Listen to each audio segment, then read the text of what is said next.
So I got a love letter over the internet. I was very flattered, very pleased by it. And reason for me being pleased by it had to do with, and it was from the Stoke. Reason I was pleased by it is it acknowledged and reassured me of something that's very important in this conversation. And I think it's maybe even really important in our consortium.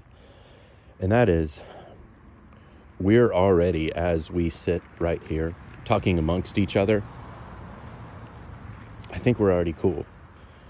We're already where we'd like people to be. The journey is A, B, and C. So C is the destination. C is where you're cool. A is where, when you're first talking to somebody, where you think that person is at. What Stoke did was he let me know that he was at C, and he acknowledged that I may be at C in this journey as well. In discussion and debate, in many cases, people get hung up on the B of the journey, okay? A, B, and C. If we're already cool at C and arguing the semantics of B or how we believe that we got somewhere to go, I think you might miss out on the beauty and the pleasure of C. I accept your love letter. Couple of bones to pick, and I don't think it was your fault, and I don't think it was 226's fault.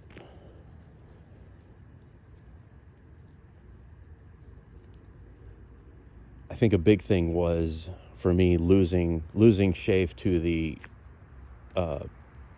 from the video response category. There's a segment of my presence on YouTube that is comprised of video responses. It's really what moves my needle when it works. And some of our more, how do we put it, amicable friends have been lost along the way, lose interest. Snedmeister, Landshark, Haas USMC, Captain Burrs, people that we're used to, people that we know their flow, and we can kind of get an idea what they're talking about. To lose another hurt, and still does. And I'm not trying to talk sideways to Shafe if you happen to be watching this. It's just where I'm at right now. Now, Shafe is also in a different place than where he was when we were in prime video response interwebs.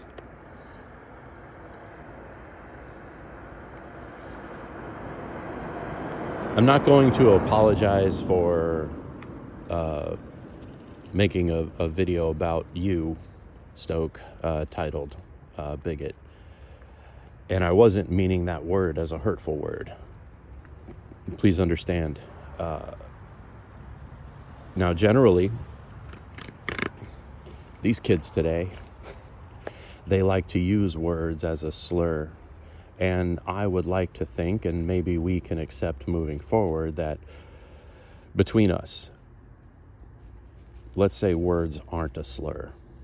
I call you a bigot because I'm following the social dictionary of what defines a bigot.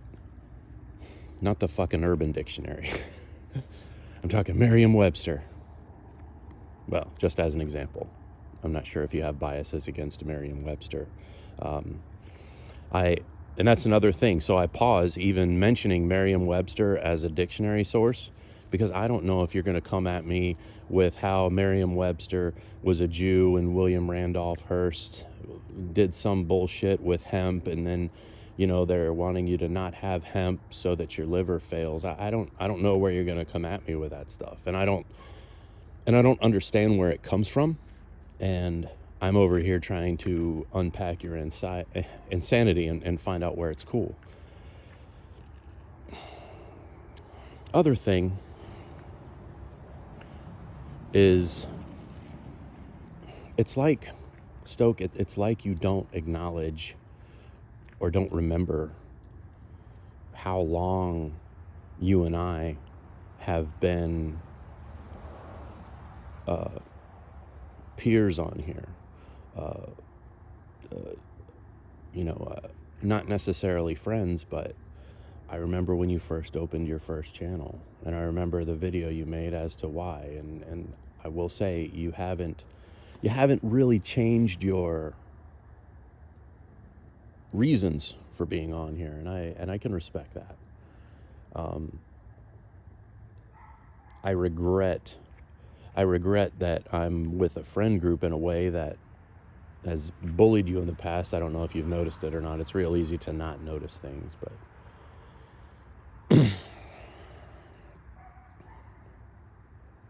but it need not be that way, you know?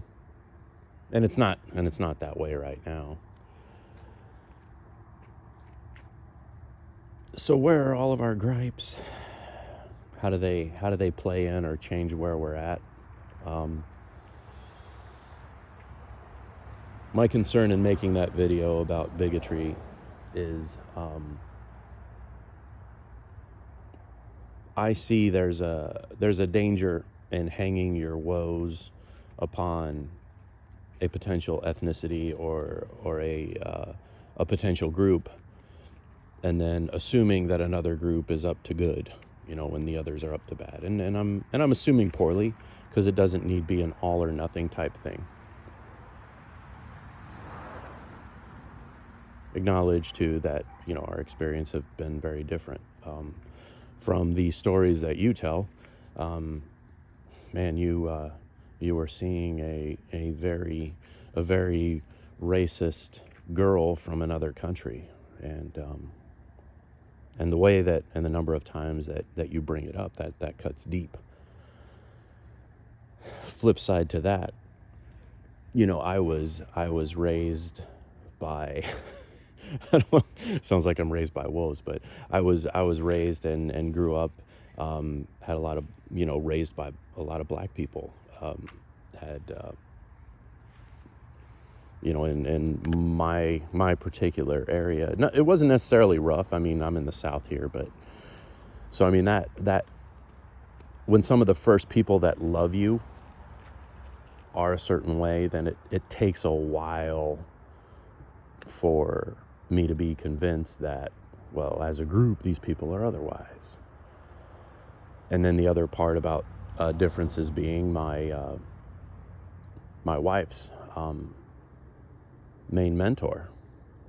She's a Jew, and brought her up through facility administration, like quite poignantly the American dream. Going from being a administrative assistant to a tech, to an LPN, to a charge nurse, and then eventually moving on to a facility administrator, and then, moving on to nurse practitioner, and then now a doctorate of nurse practitioning. So understand my experience of that, personal experience of that is what, when somebody just uses a particular word as a people, kind of smashes against. I'm not saying like it breaks it against my stones, but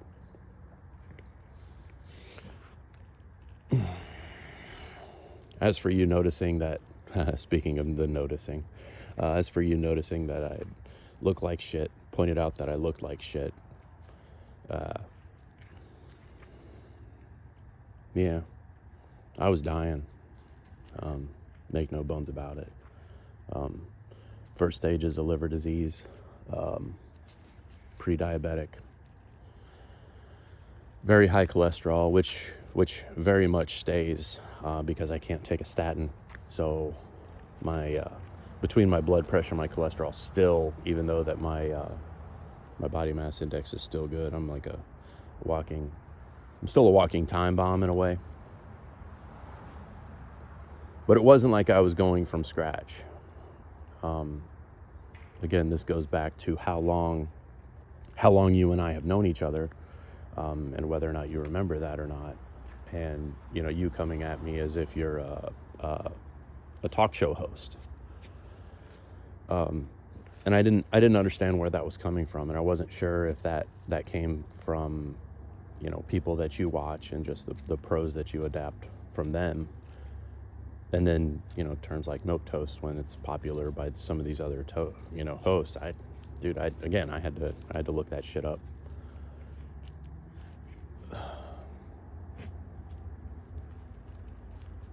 But let me tell you something about milquetoast really quick. After I finish here. Anyway, I knew a guy that he was once in very, very good shape. And in an area near here, there's a river that has a very strong current. And his child got swept away in this river's current. And he did not have the ability to help his daughter, who was screaming and crying for her as she began to be swept away by this river.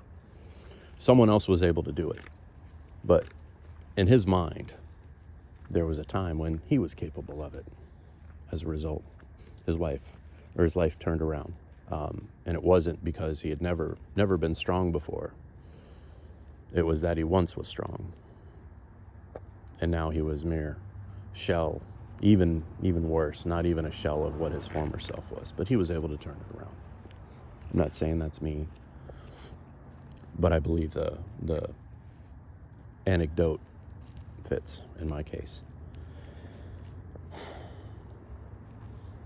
I don't know in the end. I really don't know. In our A, B, C journey, that C is cool. That your particular B in this journey worked for you to get you to C, or you were in C all along and you've looked back on B. Where do we go next? I've acknowledged C is cool. I think you and I are cool.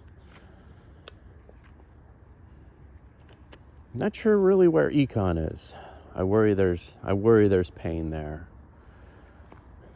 And I'm not sure where Shafe is. I think he's struggling with the C or whichever. And I'm not sure where Backwoods C is. And I'm not sure where P226 Nuts C is. I think 226 is C. I don't feel like if you're watching this, I don't think you're at this so-called imaginary C of the journey that I'm talking about.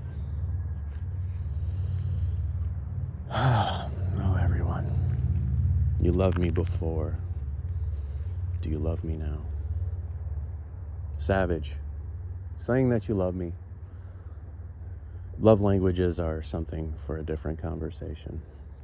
But I'm going to end this milquetoast escapade in a different story. I think maybe either one, I have maybe a different philosophical background or philosophical studies, but I'll point out a story that we all must know, but I don't think it's fully explained in the way that makes the allegory work. Icarus. We all know Icarus and the wings, and the way the story goes is, Icarus flew too high to the sun, and the wax that held the wings together melted, and he plummeted to the earth. The other part of that story, and the one that I feel even some of us might be ignorant to, based on what I hear and what I see reflected against my experience. So it was Daedalus and Icarus. Daedalus was the inventor, and he was imprisoned by a king due to him assisting a person who the king had attempted to punish, and it was through Daedalus's inventions and genius that this other person was able to accomplish impossible tasks and get out of the king's punishment that he intended, the Minotaur specifically. During his imprisonment, Daedalus, the father, was able to come up with a way to escape. And it was to do something that man thought was impossible, and that was to achieve flight. So he made these wings.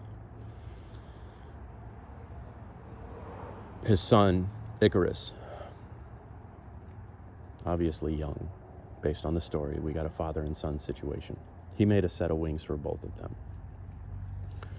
His words of caution to Icarus were, "Son, do not fly too low as we go over the ocean, because the water will splash up to the feathers and make you heavy and thus plummet down. So don't stay too low. And the other thing, son, don't fly too high, because if you fly too high, the heat from the sun will melt the wax that binds these feathers, and you'll plummet."